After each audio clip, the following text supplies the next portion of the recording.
Welcome back. Okay, before we start the first scene, I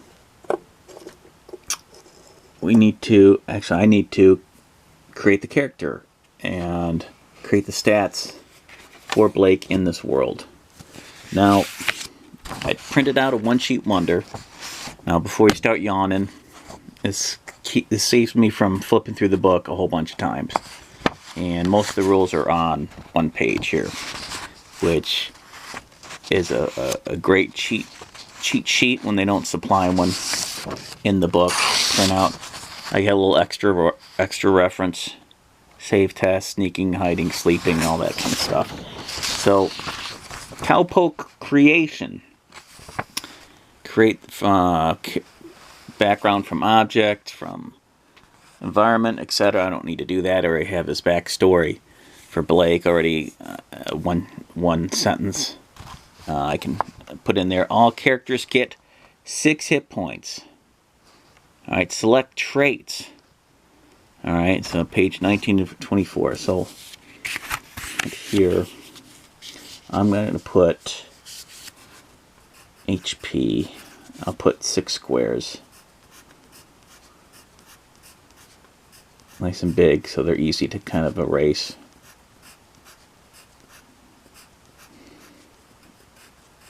This is kind of a rules light system. I'd say maybe right in the middle, maybe. Okay. So I want to put right here traits. So let me just go through the list for you. Select traits, select weapon proficiency and mastery. That's kind of like D&D 2nd edition. Assign grit and dinero, and you get 10 dinero just automatically. Grit is kind of like the hit points before hit points, I believe. So it's kind of like we deal in lead a little bit. Assign the grit. Select equipment. Grit. Reroll a failed test with disadvantage. Look at face down card in a shootout. Alright, swap a face down card in a shootout. Even your opponents makes one attack miss instead. So that's what grit is. So it's similar but different. So it gets you kind of like a luck point in a way. So yeah, so traits. Let's go to page 19 to 20. So what's great about this book is that it's thin. Look how thin this book is. It's crazy. Let me take this out here. Look at that. That's incredible. Now it's not really cheap. I got it on Drive-Thru RPG, but it's not really that cheap. It's only 36 pages though. But it doesn't really come with a cheat sheet at the back. Okay, comes with content, table of contents, but not an index. But yeah, adventure seeds at the back, real loose. I could have picked any one of these adventure seeds and rolled with it, but I kind of wanted to do one from the mythic cards. But anyway, I digress. Let me put in page 19 to 24. So 1924. This is a trait list. So, alright, select. How many traits does he get? Oh, I kind of forgot.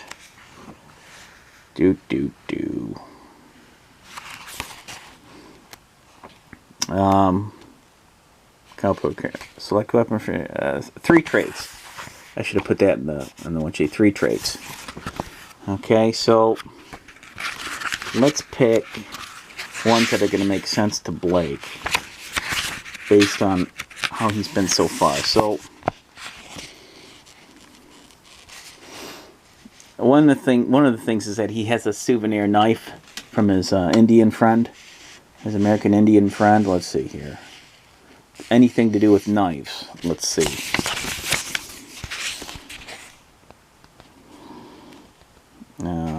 Jockey, Prospector, Tenderfoot, Wanted, Acrobat, Brawler. I can even look at some of the stuff that I have written from his previous, adventure. I can look at that, see if any of them transfer over. You got a whole bunch here. Doctor, Fleet of Foot, Heavy Weapons Expert. There's tons. Marksman. Maybe he's a marksman a little bit. Nimble Fingers. Advantage when testing to pick locks. Survivalist. Trap Master. There's a whole bunch. So for now, I'm going to pick maybe one or two and then look at his character sheet, see if there's any that fit in there. So I'll say he's for now, I'll say he is a survivalist. So these berries are safe to eat. I think you gain advantage when testing for forage for food, water, seek shelter. Something. Let's see. I'll put here traits. No, that's not how you spell traits.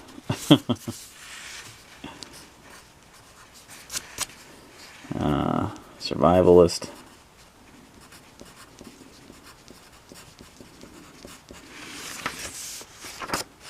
And let's see what else here.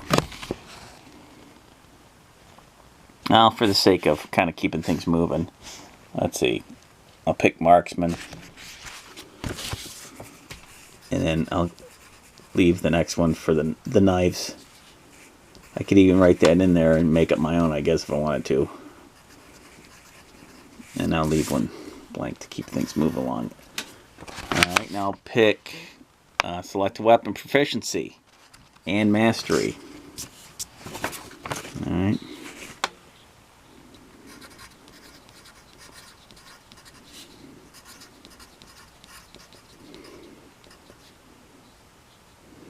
Alright, so what I'm going to do, instead of kind of going through all this, I'm going to do this on my own, off camera. And let me write down, though, here's the sheet that they have you can print out, which is kind of nice, but it's better to have it on a 3x5, but this isn't bad. See here they have melee, ranged, heavy ranged. Okay, so I'll just write that on here. I did that already. Boom, boom. And then the next one would be grit. Put that down here. Over here I'll put money.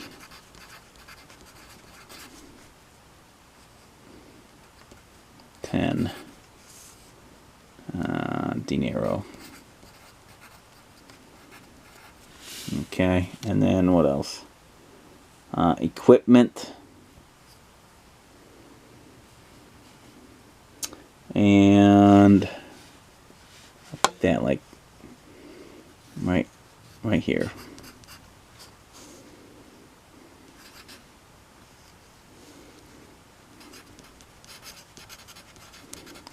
And I'll go pick out the equipment. And what else?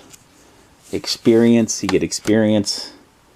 I don't think you necessarily level up. I think you get traits. You get more traits as you go, or something like that.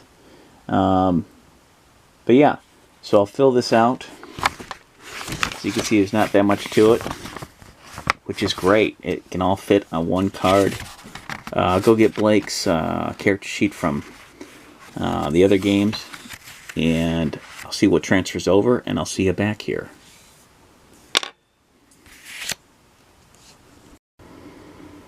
Alright, welcome back. So here is my final character I switched some things out as far as his traits go. His traits, I switched Survivalist to Bounty Hunter because I thought it'd be a good carryover from the last adventure where he went to go get the postman's co-worker there. And Bounty Hunter, let's see if I have this bookmarked so I can tell you what that one is. Yeah. Bounty Hunter here is